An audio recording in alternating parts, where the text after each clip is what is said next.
दिन यो बोला और प्यारी अम्बी जनान बनेंगे।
पार्वती जी कहने लगे बोले बाबा कैसी बातें कर रहे हो, साड़ी पहनोगे, हाथ भरेगी, दाढ़ी ठाड़ी है, जब कैसे छुपेगी?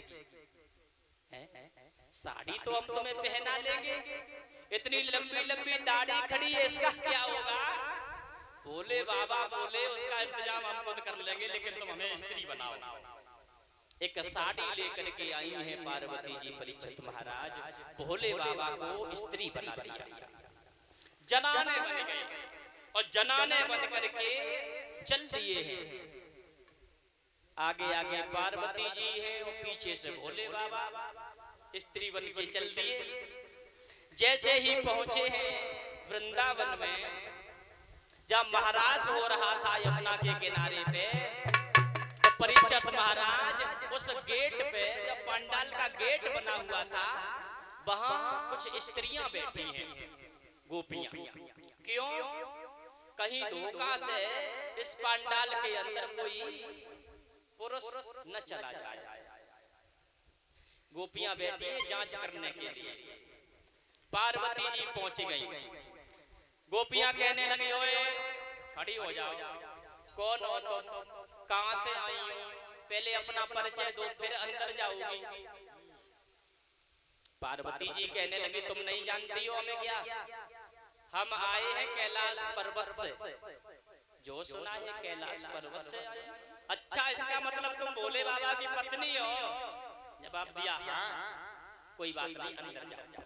महाराज थोड़ा अंदर चली जाओ। पार्वती जो अंदर चली गई, श्रोताओं पीछे से आए गए भोले बाबा, लंबो सो घूंघट मारे परीक्षित महाराज आए गए। गोपी ने रोक लिया, खड़ी हो जाओ, कौन हो, कहां से आई? जो आगे निकल गई उन्हें तो मैं जानती हूँ, वो तो भोले बाबा की पत्नी थी। आप कौन हैं? जरा अपना परिचय दीजिए, फिर अंदर जाओ। परीक्षित महाराज जब भोले बाबा को खड़ा किया तो भोले बाबा मौन खड़े चुपचाप। अब क्या कहते? इधर हुआ ऐसा, जैसे ही पार्वती ने पीछे मुड़ के देखा, भोले बाबा को गोपी ने रोक लिया, तो पार्वती दौड़ी और जवाब दिया, क्यों गोपी ने क्यों रोक लिया, क्यों रोका इन्हें? जवाब दिया, देखो तुम्हें तो हम जानते हैं,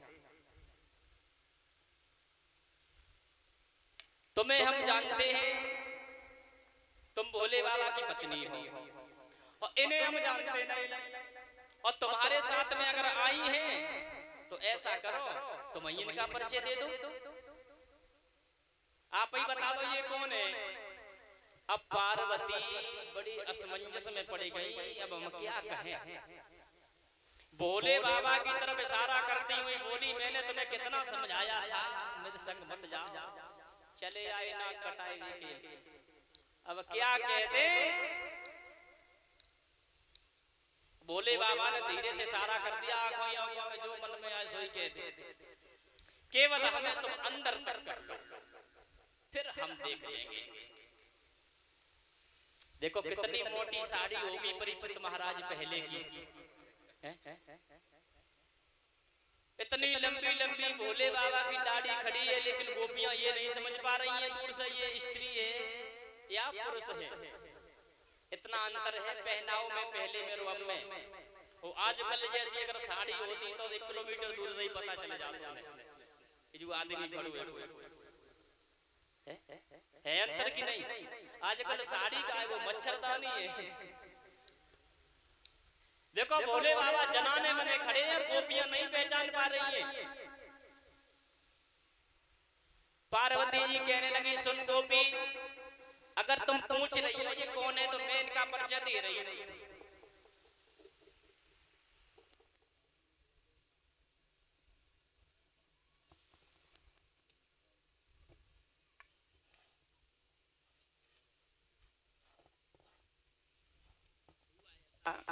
बोली सतगुरुदेव भगवान की।